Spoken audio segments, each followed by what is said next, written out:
Hello and welcome to Broadcasting Scotland. It's Thursday the 30th of September and this is Scotland at 7.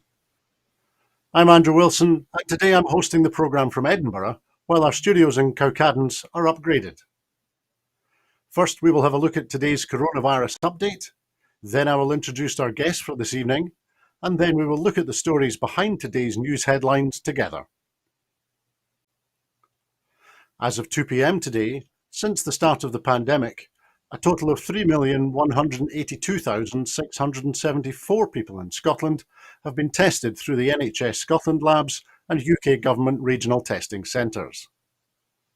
Of these, 2,616,443 have been confirmed negative and 566,231 have tested positive. There are 2,911 new cases of COVID-19 confirmed by a test, although not everyone with the virus will display symptoms and not everyone with symptoms will be tested. I'm afraid to say that there are 35 new reported deaths of people who have tested positive. The number of patients in Scotland who have died from complications caused by the coronavirus infection now stands at 8,614. This number only includes those who have died having received a positive test for the virus in the previous 28 days. Of the people who have tested positive, 998 were in hospital last night, 74 of whom were in intensive care. As of 8 a.m. this morning, 4,189,701 people had received their first dose of the COVID-19 vaccination, and 3,837,689 had received their second dose. The latest UK daily figures show 136,525 patients who tested positive for COVID have sadly died from their illness, and that is an increase of 150 since yesterday. This number refers to deaths in all settings, not just in hospitals. Now, we are lucky enough to be joined this evening on Scotland at 7 by a former MSP, Sandra White. Sandra was an MSP from 1999 until she retired at the election in May this year, and when she retired, Sandra was the MSP for Glasgow Kelvin. Sandra, thank you for joining us this evening. How are you doing? I'm doing fine, Andrew, and thank you very much for inviting me along. I'm enjoying retirement, but still, keeping my hand in there in the politics. Well, that's fantastic, and we're very grateful to you for joining us this evening, Sandra. Our first story this evening is that according to a new report by Audit Scotland published today, the COVID-19 vaccinations programme has made excellent progress in vaccinating a large majority of the adult population in Scotland.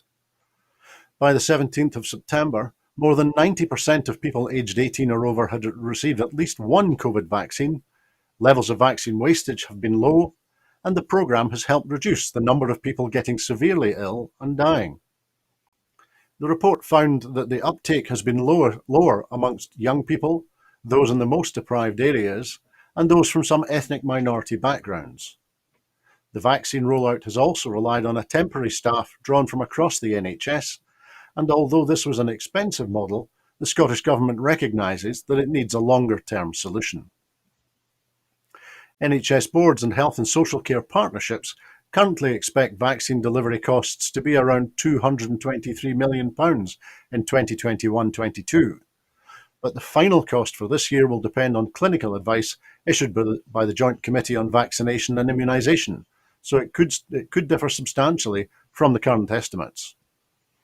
Stephen Boyle, who is the Auditor General for Scotland, said the delivery of the vaccination programme has been a success so far, with good collaboration and new digital tools developed to help the process. So Sandra, first of all, what do you think the Scottish NHS and the Scottish Government should be doing to address the findings that uptake has been lower amongst young people, those in the most deprived areas, and those from some ethnic minority backgrounds? Yeah, I mean, the report is excellent in respect of, from a population of just over, 5 million people, basically,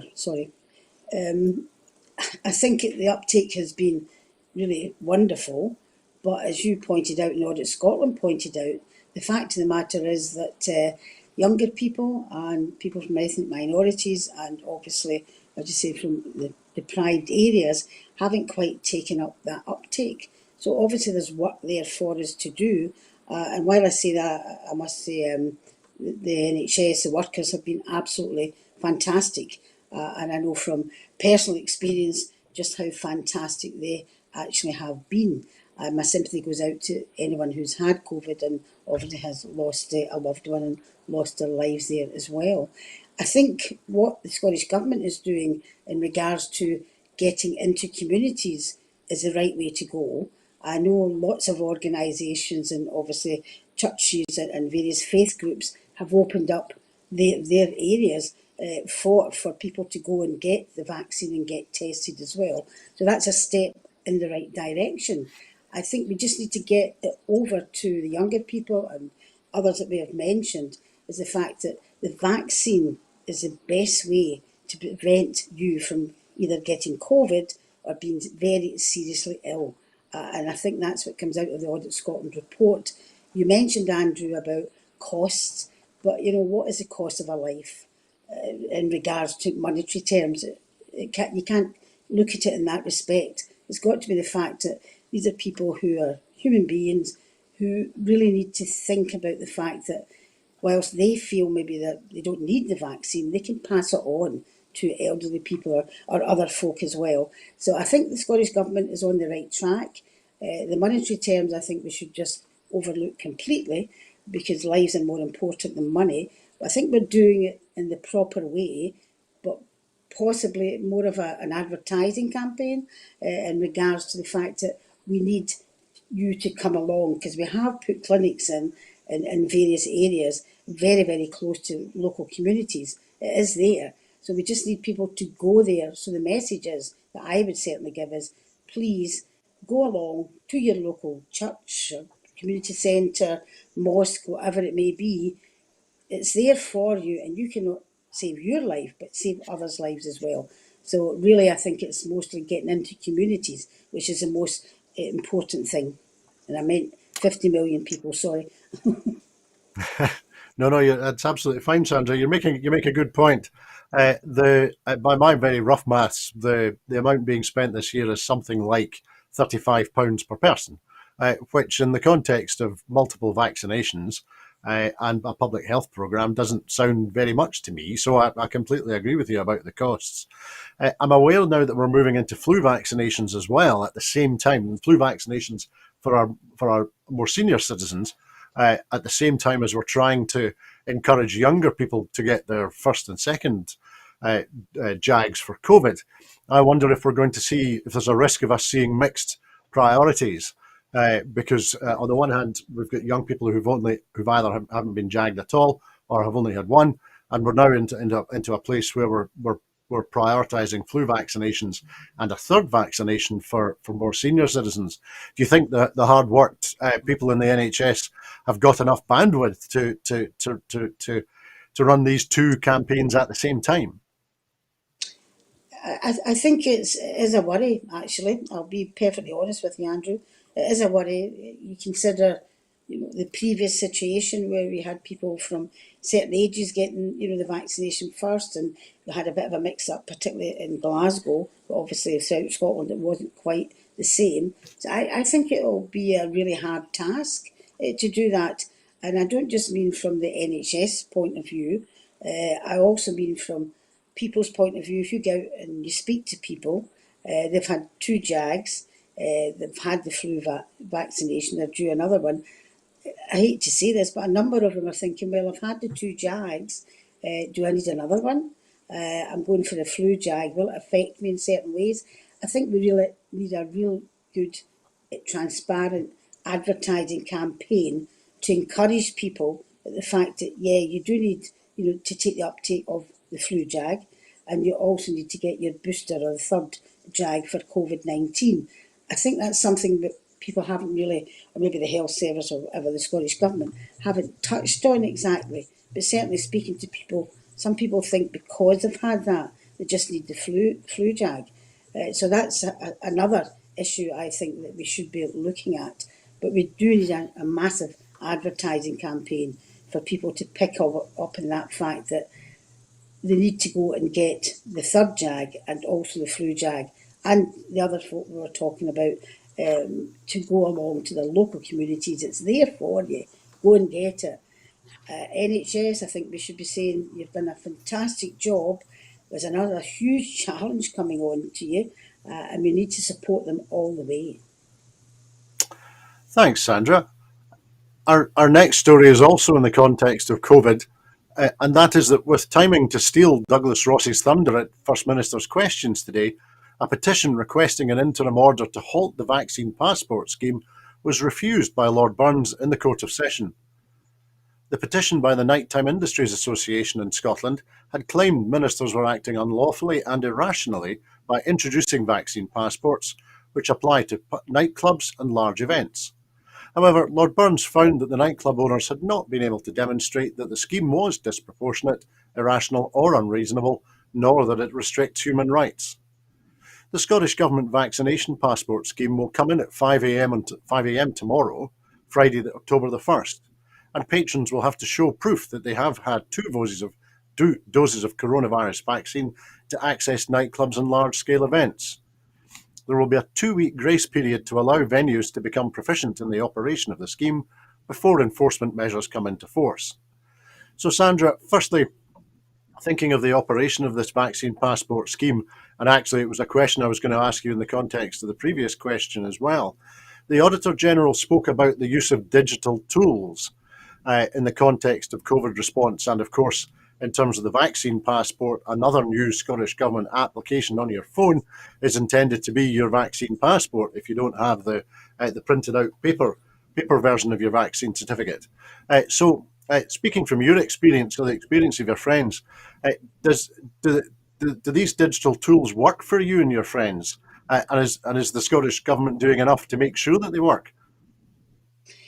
I think it's difficult to get that across to the majority of people, the digital tools, but having represented the Kelvin constituency, which has, obviously Glasgow has a huge nightlife, the nighttime economy, and I know very well where the concerns are coming from the nightclub owners. And I won't name anyone.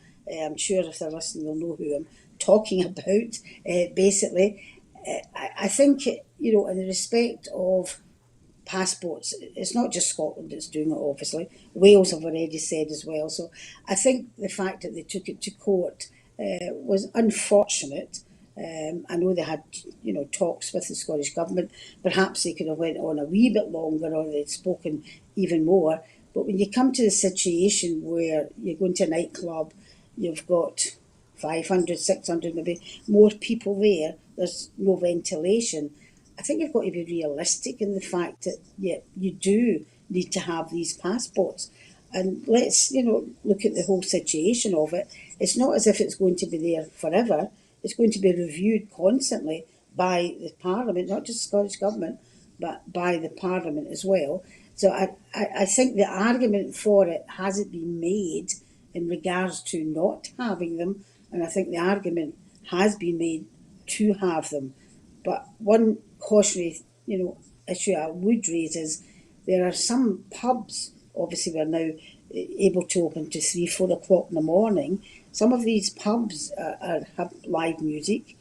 They should be actually, I agree with the nightclub owners in this particular aspect, they should be subject to the same constraints, if that's what you want to call it, as the nightclub owners as well. So I think that's perhaps something that's been overlooked. So I will agree with the nightclub owners on that. If you have a venue which is open to 4 o'clock in the morning and they have live music and you've got over a couple of hundred people in it with no ventilation, I don't see why they shouldn't be under the same, aspect of the nightclub owners as well. And I think that's something that we should be looking at. But I agree that we do have to have these passports in, for nightclubs and, as I said, for others as well. Digital wise, I think it'll work perfectly all right. Once people realise that, they'll go ahead and do it.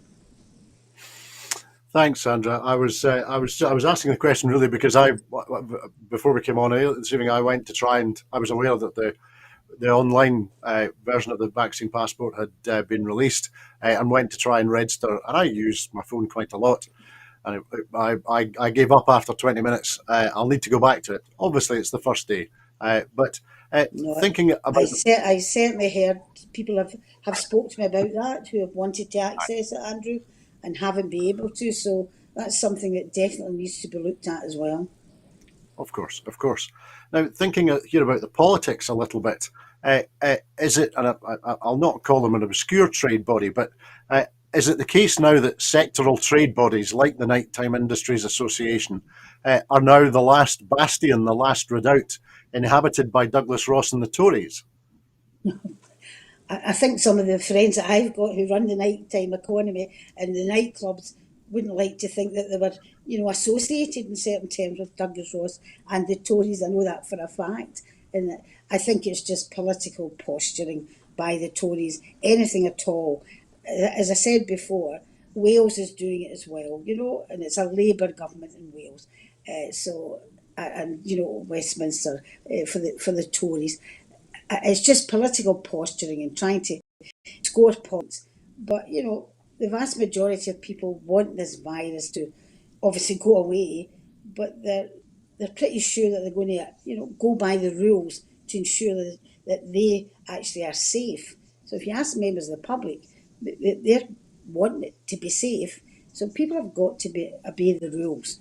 But the rules should, as I said earlier, in regards to pubs and clubs that are open to 4 and 5 in the morning, I think they should be subject to the same rules as the nighttime economy, i.e. the nightclubs as well. Okay, absolutely. Thanks, Sandra. We'll move on to our next story, and it's an extreme case of not following the rules. Wayne Couzens has been ordered to spend the rest of his life in jail after a judge said that his crimes were as serious as a terrorist atrocity because he abused his powers as a police officer to kidnap, rape, murder, and then burn the body of Sarah Everard. Still a serving Metropolitan Police officer at the time of the murder, Couzens used his warrant card and handcuffs to get Sarah Everard into his hire car as she walked home in South London at the height of the COVID restrictions in March. Couzens drove her to Kent before strangling her with his belt and burning her body. Lord Justice Fulford told Couzens his crimes had damaged the victim's loved ones and wider society, shattering the Everard family, eroding faith in the police, betraying his wife and 2 children, and stoking the fears of women. You have very considerably added to the sense of insecurity that many have living in our cities, perhaps particularly women, when travelling by themselves, and especially at night, he said. The judge explained that what earned Couzens a whole life tariff was the abuse of his position as a serving police officer to commit his crimes, meaning the court would treat it as seriously as a murder carried out for a terrorist motive. The sentence means that Couzens will very likely die in jail. Now that sentencing has been handed Sandra, now that sentencing has been handed down to Couzens, what are your feelings generally about the ramifications for society of this awful murder? I suppose, it is an awful murder. It's absolutely horrific. I can't imagine what Sarah was going through, locked in a car, knowing, basically 80 miles, driven 80 miles. It's beyond comprehension, basically. But what this has highlighted is the fact that for decades, possibly more than that women have always been afraid walking about at night time or even during the day. And if one thing comes out of this is the fact that we really need to look at this. I mean, we've got this programme tonight, Broadcast in Scotland, but there really needs to be a whole series of programmes dedicated to the violence against women. It's horrendous. If this was against anybody else, any other members of society, hundreds of murders every year, 3 a day, it would be looked upon as unacceptable. But for too long, it's basically just been accepted or swept under the carpet. I was a member of the Justice Committee and pretty horrified at some of the crimes that came forward, and Rape Crisis and various other groups Women's Aid done a fantastic job trying to help the women who had been through this horrific crime of rape, and everything else. And I think what's happened here is, which is absolutely horrific, but if anything good at all can come out of the unfortunate situation, is the fact that we actually look at the cultural situation, not just in Scotland, but throughout the world, where women are constantly attacked. We have to get to the bottom of why men think it is a-okay even to, you know, silly things as they see it, but we don't see it as we're walking along the street, and allay the fears of women who can't go out. If I go out, I phone and say where I'm going, what time I'm coming home at, I phone my friends and tell them I'm in, they phone me. Men don't have to do that. So if anything comes out of this at all, is the fact that there should be a whole series of programmes into why men's violence against women is in some cases acceptable, and why I think, in fact, I tweeted a couple of weeks ago that it just seems to be endemic now. But for Sarah's case, where a policeman, somebody in authority, that is a real worry, because we are told if you're in trouble, go and see a policeman.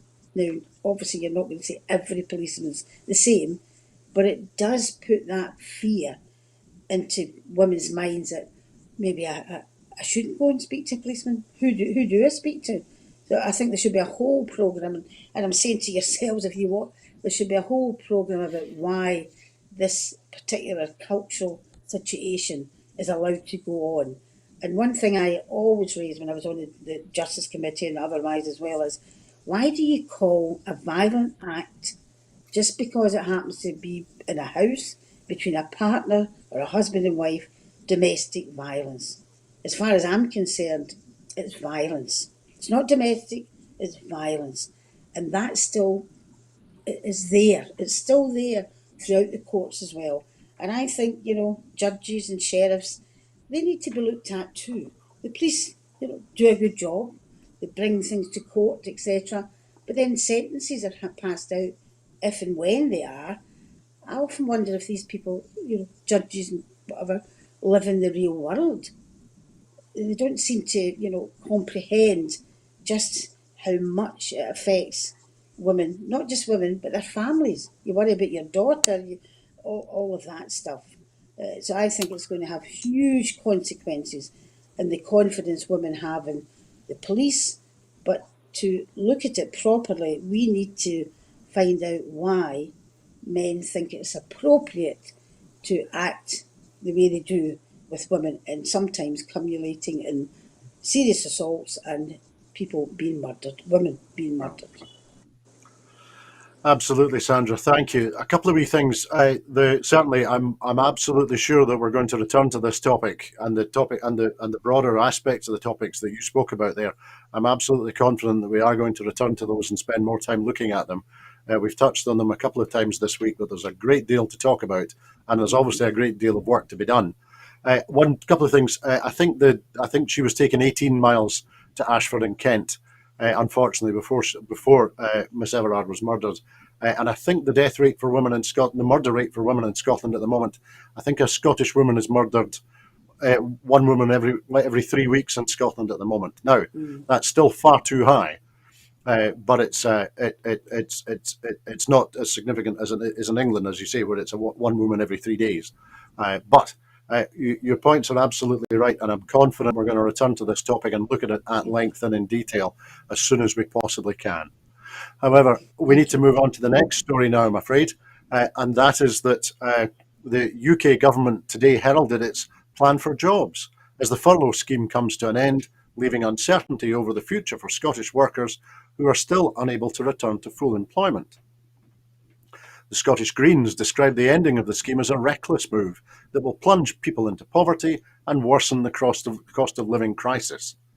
Figures from the Office of National Statistics show that around 1 million people across the UK were receiving furlough payments when the scheme ended this morning. The SNP's Shadow Chancellor Alison Thulis MP said that whilst the pandemic is still ongoing, the UK government should be looking to strengthen financial support, not prematurely pull it at a time when welfare cuts are coming into force, energy prices are rising, our tourism and aviation sector is not yet back to normal, and those on the lowest incomes are being hit with a national insurance hike. Ms Thulis said the SNP are now demanding that the Prime Minister and Chancellor heed the warnings and U-turn on their plans to end the furlough scheme. Otherwise, we risk thousands of unnecessary redundancies. So, Sandra, first of all, why do you think the Treasury has chosen an arbitrary date of the end of September to end the furlough? There's not been any scientific criteria applied to it.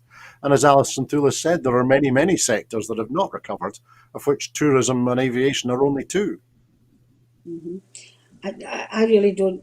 I don't think anybody knows exactly what anybody's doing in the Westminster Government Treasury or otherwise. I think they pick a figure out their head and they just go with it. And when anybody challenges it, it's put their heads in the sand and say we've said this and that is going to go ahead. I honestly believe that. I don't think they've looked at any figures, found out how it's going to work for people. And also the fact, obviously, the universal credit, the cuts in that as well, is going to have an absolutely massive effect on people. Now, I live in the centre of Glasgow. I see the small shops that haven't reopened yet. I see small firms who are struggling but are managing because of furlough and will not manage if there's not furlough. But the fact of the matter is, if you dig deeper into it, you see these huge firms, these conglomerates, who have taken the furlough and not paid it to their workers. So there's an investigation has to go on there where this money is going. Really, in my mind, the Westminster Government just don't care about the ordinary people. To them, it doesn't matter. They keep saying that, you can apply for universal credit, you can apply for this, that and the other. But people were getting on perfectly all right, maybe not too good for some people, but the furlough gave them a lifeline. And now it's going to be pulled away from them with the universal credit. So really, I think you come to the conclusion that this Westminster Tory government really does not, and I hate to use this word, but give a damn about the ordinary working people. Thanks, Sandra. I think that's a perfectly understandable conclusion to draw from what we're seeing today. But we'll move on to our next story now, and that is that more than 2,000 petrol stations in the UK were still dry by today due to a shortage of truck drivers, which are starting to disrupt deliveries to pharmacies, while farmers are warning that a lack of butchers could lead to a massive cull of pigs. In a chaotic week where fights broke out at petrol stations and people filled up old water bottles with petrol, UK government ministers have repeatedly said that the crisis was easing, despite having to deploy the military to drive fuel tankers. Ministers have rejected accusations that the truck driver shortage was caused by the UK's withdrawal from the European Union, pointing to similar shortfalls elsewhere after COVID lockdowns halted thousands of truck driver tests. The Petrol Retailers Association, which represents 65% of Britain's 8,384 courts, said today that members reported 27% of pumps were dry, 21% of petrol stations had only one type of fuel in stock, but 52% had enough petrol and diesel. The fuel crisis has provoked scorn in some European capitals, with senior politicians suggesting the UK's trucker shortage was a clear consequence of its 2016 referendum decision to leave the EU. The shortage of truck drivers is also affecting pharmacies. A spokeswoman for large pharmacy operators said that the whole supply chain has been impacted, from inbound wholesale depot supply down to outward depot deliveries to pharmacies. As well as fuel and medicine, the farming industry warned that hundreds of thousands of pigs may have to be killed within weeks unless the government issues visas to allow more butchers to enter into the country. An acute shortage of butchers and slaughterers in the meat processing industry has been exacerbated by COVID-19 and Britain's post-Brexit immigration policy, which has restricted the flow of East European workers. Lizzie Wilson, who's a policy services officer at the National Pig Association, said the shortage of butchers meant processors were operating at 25% reduced capacity. As a result, mature pigs that are ready for processing are backing up on farms, causing welfare concerns.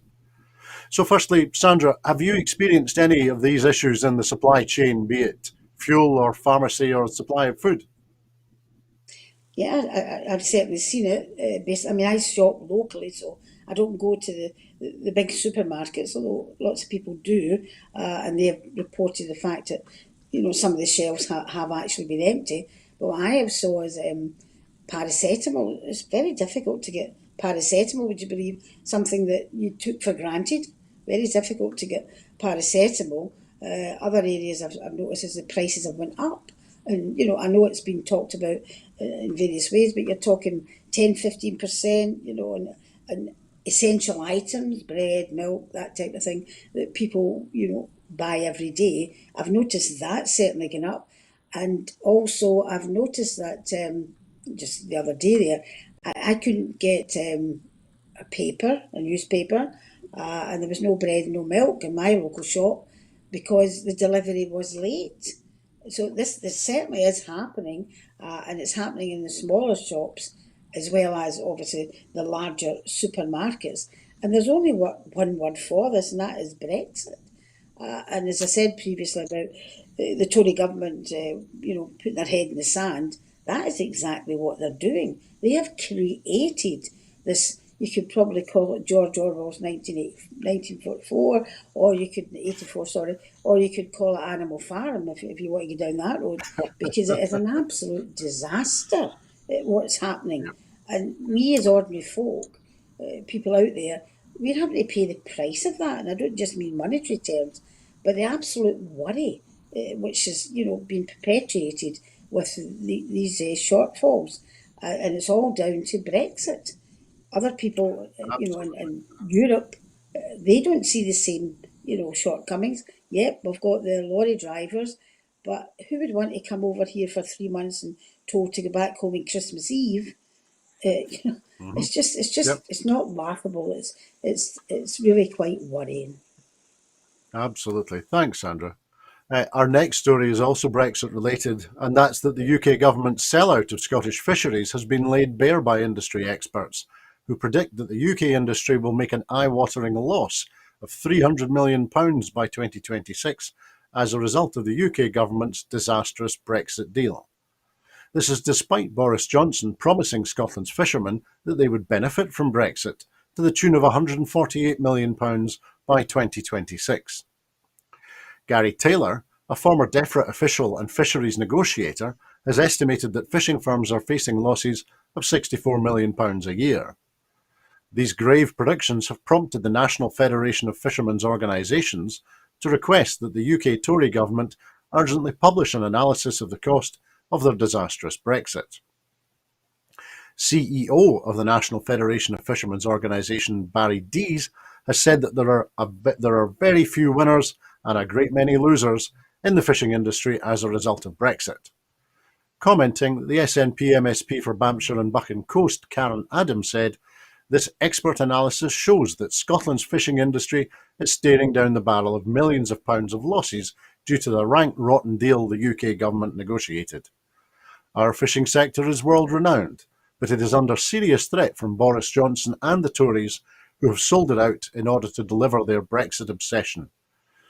So, Sandra, having spoken previously about the problems with pig farming now, is it fair to say that the Tory government at Westminster has abandoned all of the fisher folks and the farmers who voted for Brexit and who voted Tory?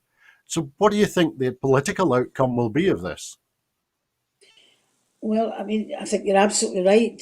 As a sellout, they've sold out, you know, our industries basically, which were highly regarded, i.e., the fishing and obviously the agriculture, the farming.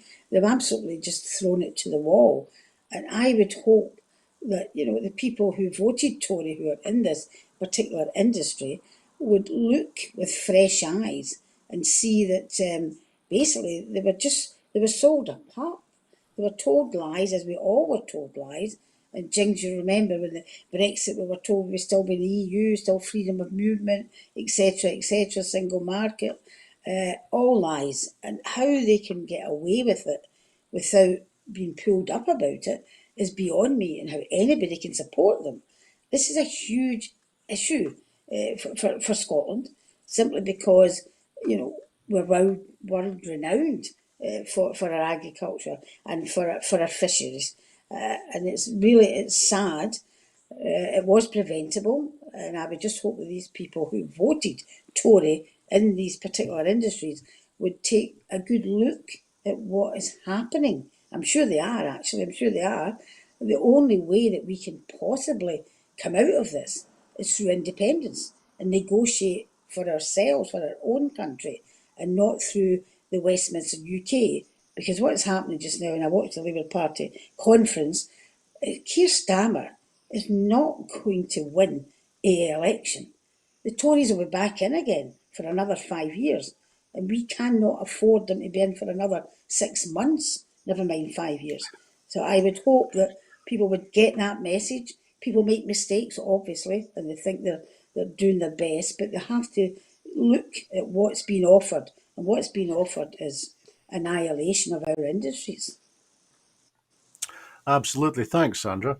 And I think others in the SNP are agreeing with you, and we'll talk about that now, because a new poll has revealed that more people in Scotland think that Brexit has gone badly than any other part of the UK.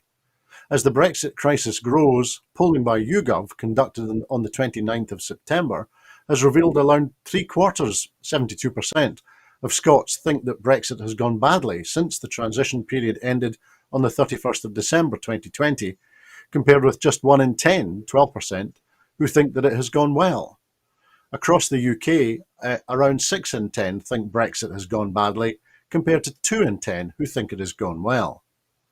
Commenting, the SNP Westminster Deputy Leader, Kirsten Oswald MP, said, "Given the huge and growing cost of the Tory Brexit crisis, it is no wonder that the overwhelming majority of Scots think Brexit has gone badly, since Boris Johnson's disastrous deal was imposed against Scotland's will."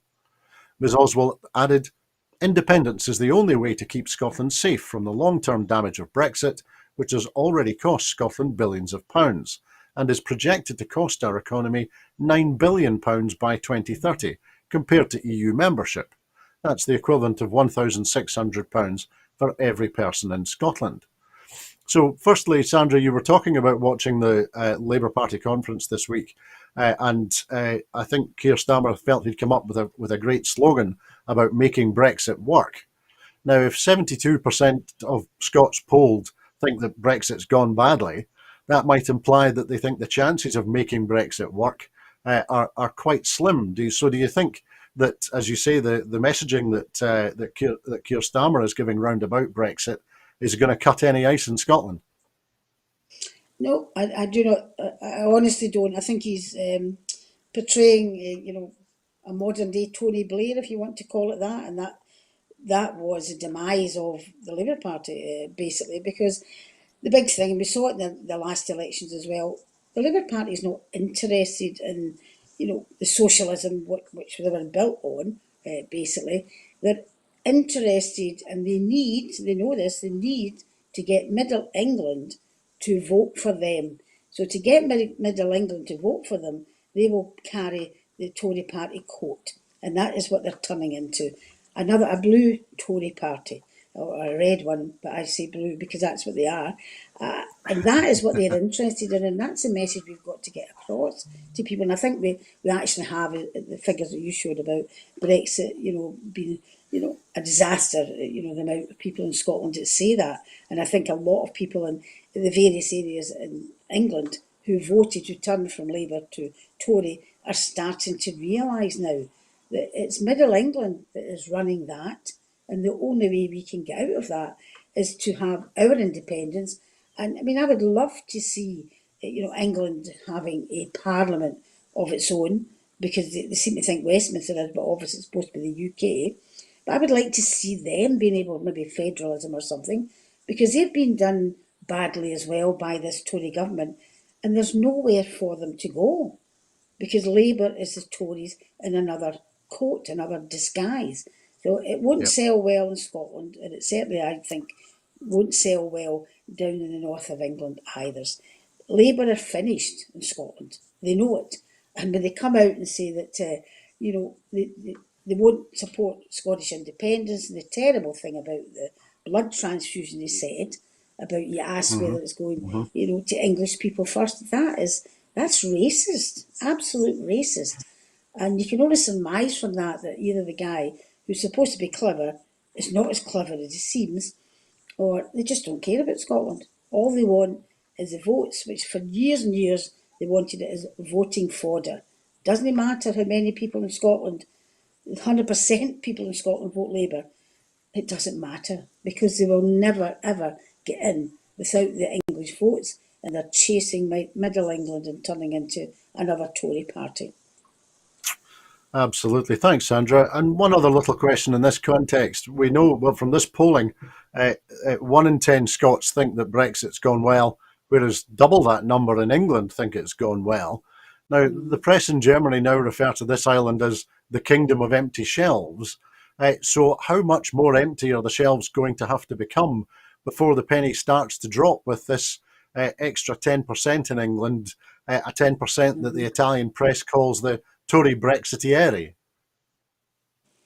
Well, that's absolutely right, Andrew. I mean, you've been down in London and various other places. There's great poverty all over that country. Great poverty all over it, but there's very, very, very rich, well-off people, and that is the biggest problem. Probably started with Margaret Thatcher. I'm all right, Jack, so I don't care about you. And let's be honest about it. London is a tax haven for people who don't want to pay tax. It's a tax haven for people from abroad, etc., etc. And they seem to be the ones who are pulling the strings, obviously, of the Tory party.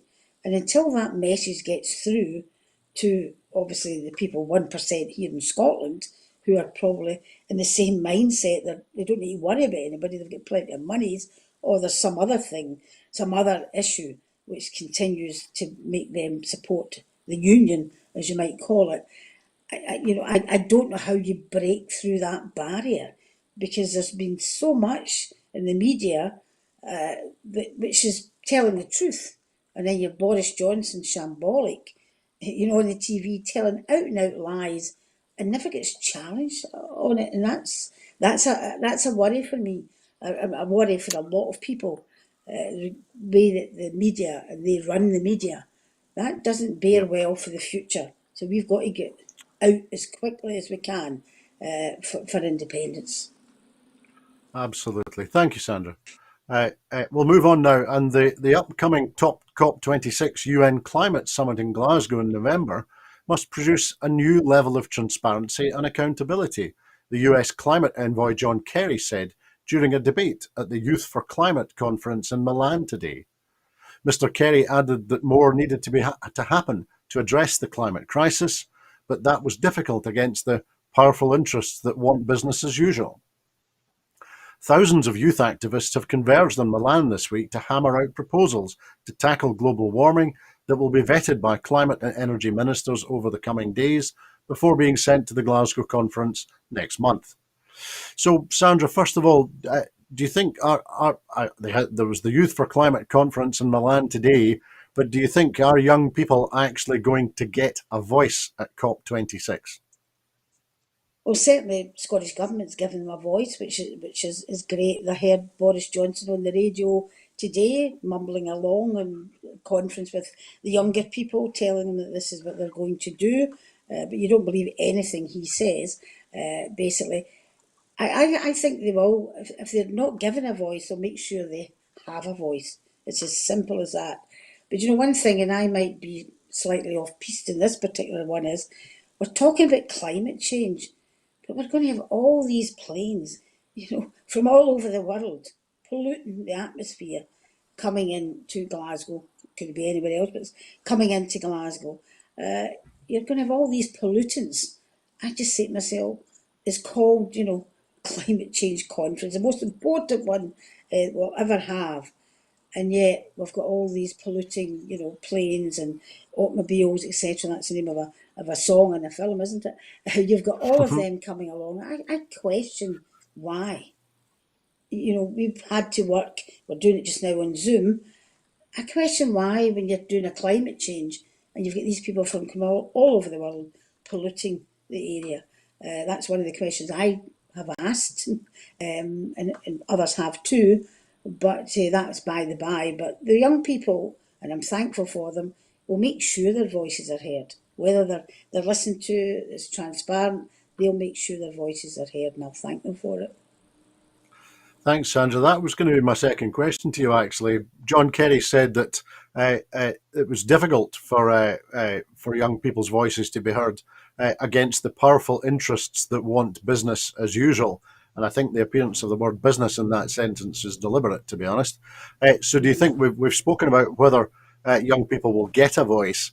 Do you think there's any prospect of that they'll be listened to when they are ranged against these powerful interests that want business as usual? Well, that's the thing. It's a follow up, isn't it, Andrew? It's a follow through. I think they'll either be listened to or they'll make sure they're listened to. That's fine, and it'll be up to each individual country to follow through on that. But it'll remain to be seen when you've got these huge conglomerates who don't pay taxes in the countries where they produce, etc. They put it the Cayman Islands offshore and all that stuff. So I think it's incumbent in every government, and particularly in the Scottish government and the Westminster government as well, which won't happen from them obviously, to ensure that this is not just a talking shop. It is make sure that we follow up the so-called promises that they give. I'm sceptical about whether the kids will get, the young people will get what they ask for, but I'm thankful they're doing it, and I think we'll all ensure that we push to make sure we get answers to the questions that they're asking. Thanks, Sandra. Well, our next story actually relates to young people as well, because hundreds of EU students will be supported to study in Scotland through a new £2.25 million scholarship programme. The Saltire Scholarship Scheme has been designed to help ease the negative impact of Brexit on student numbers. The latest data from UCAS shows a 41% decrease in the number of EU students applying to study at Scottish universities in this academic year. The funding has been allocated to institutions through the Scottish Funding Council, and students starting their studies this autumn or in January can apply for support. Scholarships will be considered by universities for master's level postgraduate study, and colleges will consider applications for higher national HN level, higher national certificate, or higher national diploma certificate. Minister for Higher and Further Education Jamie Hibburn said, EU students make an absolutely vital contribution to our economy, educational environment, and society as a whole. Our new scholarship programme will help strengthen and repair our links with the EU and sends a clear message that Scotland is open for business to European students. Now, I wouldn't disagree with the Minister with regard to the benefits for society as a whole of EU students studying in Scotland and Scottish students studying in the EU as well. And so I completely agree with them with that. But I'm wondering, does £2 million being spent on a scholarship programme for EU students, should that be a priority at the moment? Should a scheme of this size, as we come out of the pandemic and as we prepare for COP26, should a scheme like this be taking up anyone's time in the Scottish Government right now? And might Jamie Hibburn be focusing on other, even more pressing things? I think, Andrew, I'm very much in support of the scheme. I think we've got to look at the bigger picture. One thing I think what's happened with Brexit is it's made this a small grey island with no outlook in the international future. And I think the money that's been spent is really a drop in the ocean. We talked about money earlier on, how much it would cost in regards to care and COVID, etc., etc. But I think it is money well spent. I don't think it's enough money spent. And the reason I say that is that because, yeah, I support independence, but I'm also an internationalist. And I think we've got to give our young people hope. We've got to give them the opportunity to see how other people live in other countries. And if by that bringing other students over from other countries where they can meet and mingle and talk, and they can get that cultural, experience which they wouldn't normally get, or they did used to until Brexit came along, and that has been pulled from them. So I think it's a really, really important part of it. I would spend more money actually on that, I've seen, not personally, but my kids and that, I've seen the benefits, of having international students even staying in the house for a weekend. It's that they have a different outlook. You can learn so much from them, and they can learn so much as well.